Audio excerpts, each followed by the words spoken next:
Hello Pisces, and welcome to your 2023 look ahead reading. I am Sarah Mackenzie.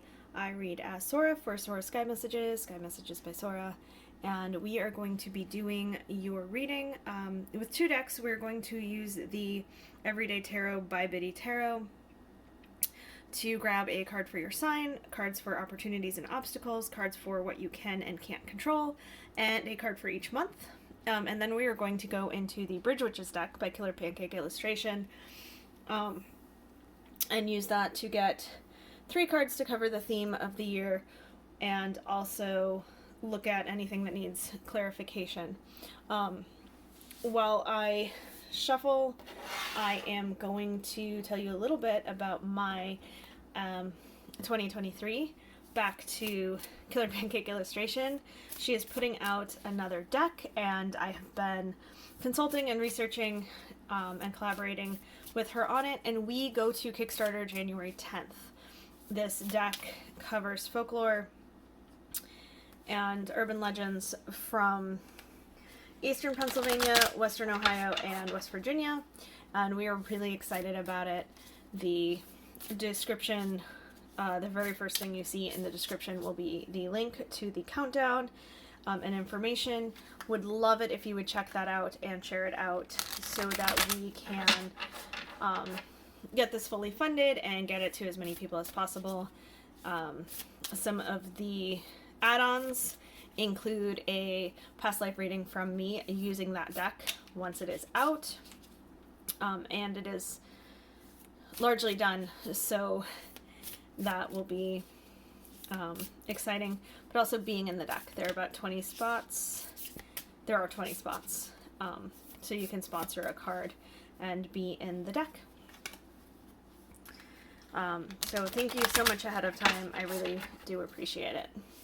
Starting with a card for you, we have the Ace of Pentacles. All paths being open.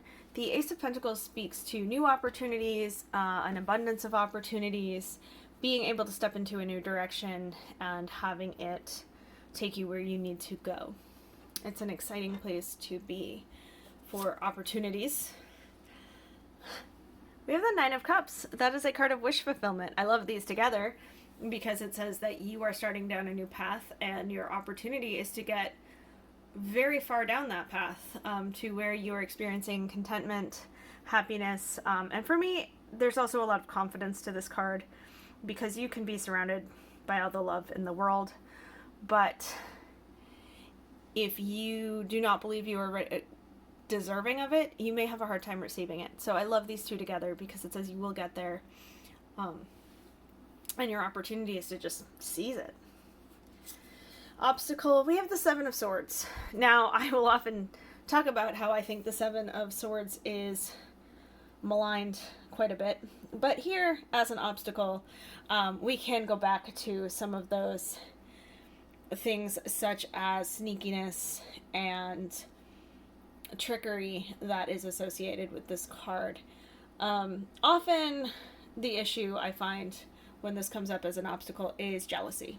Somebody else wanting what you have and maybe sabotaging it, sometimes with actual actions, but more often with things like gossip and sneaky behavior. So I wouldn't worry about it too much, but it is annoying and it is something to watch out for, because you definitely want to avoid those people if you know who they are. Going into what you can control.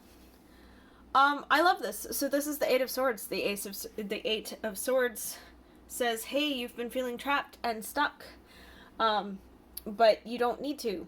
This isn't the same situation as last time.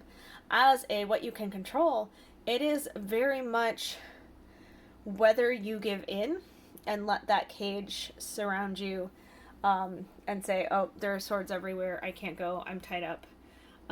Or you can decide to figure out how to get rid of those, how to get the blindfold off, how to cut through the rope or shimmy it off. The rope on this is very, very loose, and you only can't see it because of the mental block. So you can try to remove the mental block, or you can say, well, I'm going to figure something out anyway and get creative. the cool thing with the swords is that they often come up to tell you that things are not as bad as you think they are, and that whatever you're experiencing is very much temporary. Going to what you can't control, we have the Tower. Yeah. If the crack in the foundation is big enough and you don't catch it, you can't control it. It's coming down. The biggest thing you can control with the Tower is whether you try to stop it and slow it down, or if you let the things clear out so that you can go to something new. The thing about the Tower is it will get you out of that Cage of Swords. So your opportunity is essentially to let everything be temporary and let things be cleared out of the way. Moving on to a card for every month. We start with January. We have the Hermit. The Hermit is a card of self-reflection, of getting to know yourself. Works beautifully with the Nine of Cups, because the more you like yourself, the more you know yourself, the more you see yourself as worthy of love. Also, the easier it is when the Tower comes down, the easier you can be like, oh yeah, that should have happened and I should have caught that.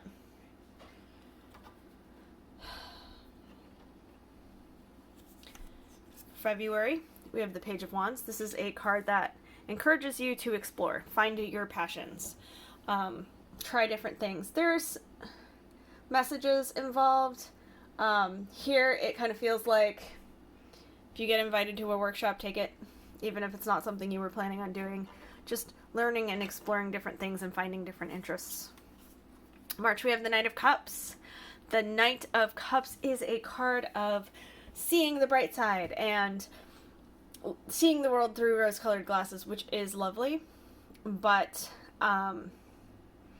it can sometimes hide those red flags. So the warning that comes with the Knight of Cups is not to not see the good in people, but to not let seeing the good in people keep you from seeing what else is there. Make sure that you are protecting yourself. And this doesn't mean that you're going to be attacked. Just back to that idea of jealousy. Make sure that you are surrounding yourself with the right people, no matter what good you see in everyone. April, we have the Six of Pentacles. This is a card of generosity, but it can be the card of giving until it hurts. The thing about it is it comes after those feelings of worry and loss and feeling left out in the cold. And so generally that generosity comes from not wanting other people to feel that way. And it's great. We don't want people to feel that way.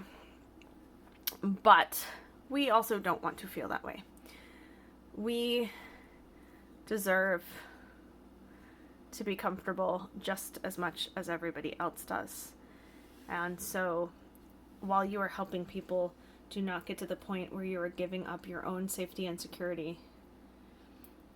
You're not, lighting on yourself on fire to keep others warm.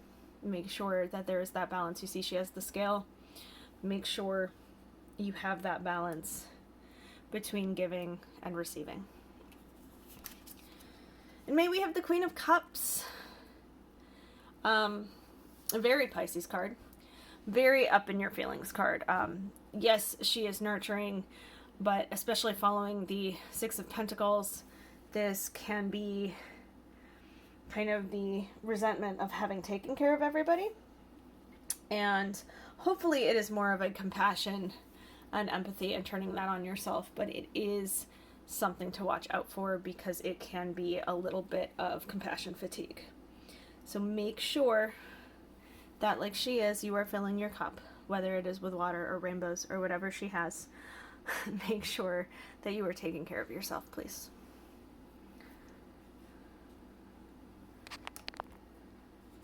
Adjusting. For June, we have the King of Wands. A lot of court cards here. The King of Wands is a card of delegation. It is a card of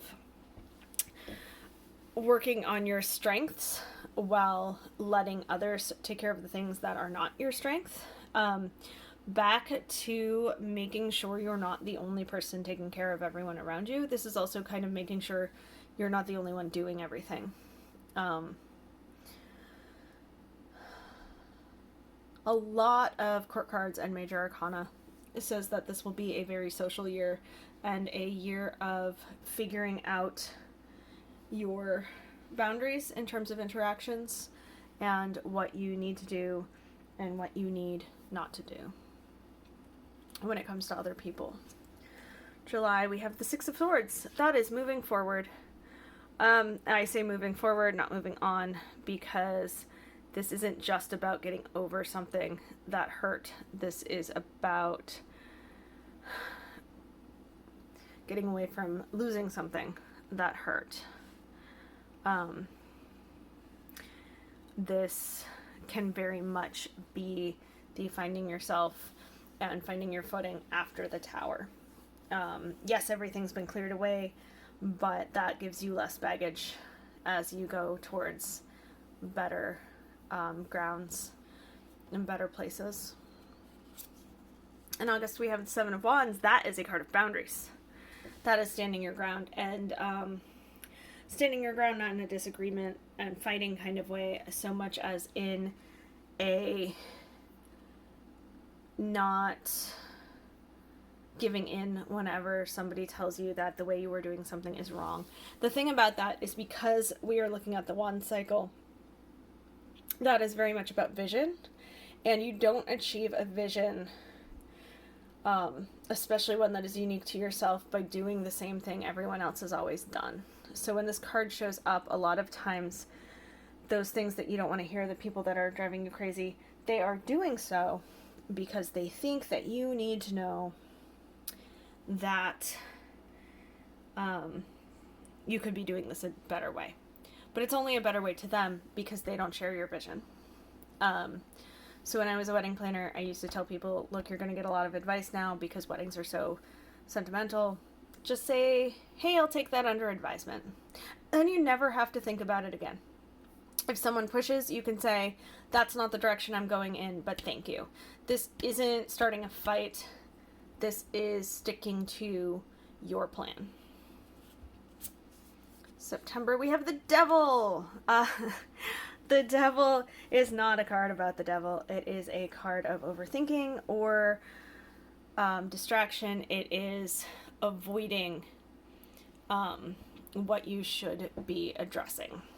So overthinking sounds like you're addressing it, but you're really not. You're just spinning yourself in circles. This is about looking something head on and being like, what is the actual problem? Putting that into perspective and then working on it, instead of how can this get worse? Or if I avoid it, it will go away. This is what is going on and what can I do about it? For October, we have the Queen of Pentacles. She is comfortable. She is nurturing like the other queens, but she's not just comfortable in her emotions and in taking care of other people. She also has enough. She has plenty of material things. She is happy with her stuff. She is stable and she is sturdy. And she can start to be that safe place for others. She has much better boundaries than like the Queen of Cups most of the time. So I love this after that Six of Pentacles. Queen of Cups speaks to getting to the place where you are still able to share and take care of people, but you are also able to feel that level of comfort and security, and you deserve that. November, we have the Four of Wands. Now, the Four of Wands often refers to things like a wedding or a baby shower, but for me, it is less about the events themselves and more about who you want at those events. The people you have around you at those kind of things are very different than the people you have around you at, say, a concert. So it's not about it being a big event. It's about having the people who are closest to you. It is very interesting to me that in this deck, the Tower on the Four of Wands looks so much like the Tower. To me, there's that idea of rebuilding, especially when you see with the Queen of Pentacles. Kind of says this fall, this October, November, we are going to pull in the people that help us build our tower back up. Safer, stronger, more secure. And we are going to build something that lasts this time. Moving on to December. And we have the Knight of Pentacles. It's a card about setting a routine, which is great once you've built that tower back up. There is that idea of needing to resettle into a routine. It's also the card of being slow and steady. There's been a lot of transition in this year and a lot of different personality, and this is that idea of getting back into something steady. You know, we need some upstarts when we are making changes, but then we do need to build some routine into our year. Moving forward to the 3 themes of the year, I want to remind you that because this is a reading for your sign, not all of this will resonate as much as if it was an individual reading. I do hope you were able to get something from it. I do hope it helps. But if you would like something more individual, I do encourage you to go to the website and book a reading. For a year ahead reading, as I throw the cards on the floor, for a year ahead reading, I recommend an hour. I use a slightly more in-depth spread for individual readings, and there'll be more room for discussion, clarification. We'll go further into the relationships between the cards and how each month sets into the next month. Half an hour readings are great, but in that case, if you want to do a look ahead, I would really recommend a 1 month, 3 month, or 6 month. And even with the 6 month, it would be something much more simple, whereas the 1 and 3 would be able to get a little bit more in depth. If you don't see a time or date or whatever that works for you, just email me and we will figure it out. But, you know, please hold on to anything that resonates here and let go of the rest. But I do hope it helps you with an idea of what to look out for. All right, for our themes with the Killer Pancake Illustration Bridge Witches deck, we have the 10 of Cups. That is the card of happy endings. I love this because there's so much transition and there's so much of interpersonal things. The idea of the 10 of Cups, which is a card that is often associated with marriage, but can be a leveling up of relationships. It doesn't have to be relationships either, but there is a sentimental and emotional aspect to it that suggests things like friendships and romantic relationships.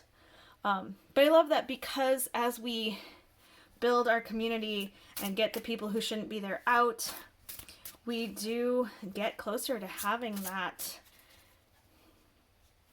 happy ending. And I love that their happy ending is tea and coffee and pizza because same.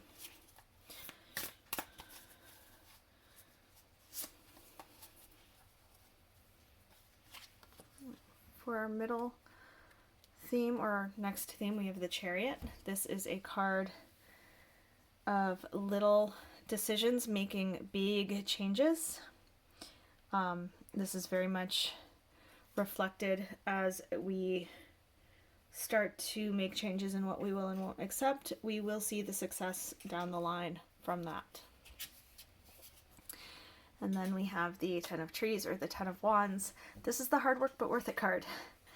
Again, all of these changes that you are making, as hard as they will be, will lead you to something better. The 10 of Wands is never an accomplishment that anyone regrets. Yes, they are exhausted afterwards, but they never finish and say, why did I do all that? It is always hard work but worth it, and like pride that, wow, I did that. So all of these transitions, you have so many like 6 and 7s transition cards, and some cards of obstacles that are there to like test whether or not you really want to make those transitions. All of these transitions and changes and tests ultimately lead you to huge accomplishments, huge life-changing moments that will make you incredibly happy. And I hope you are able to make those changes so that you can have those great big happy endings. Have a wonderful year. Thank you.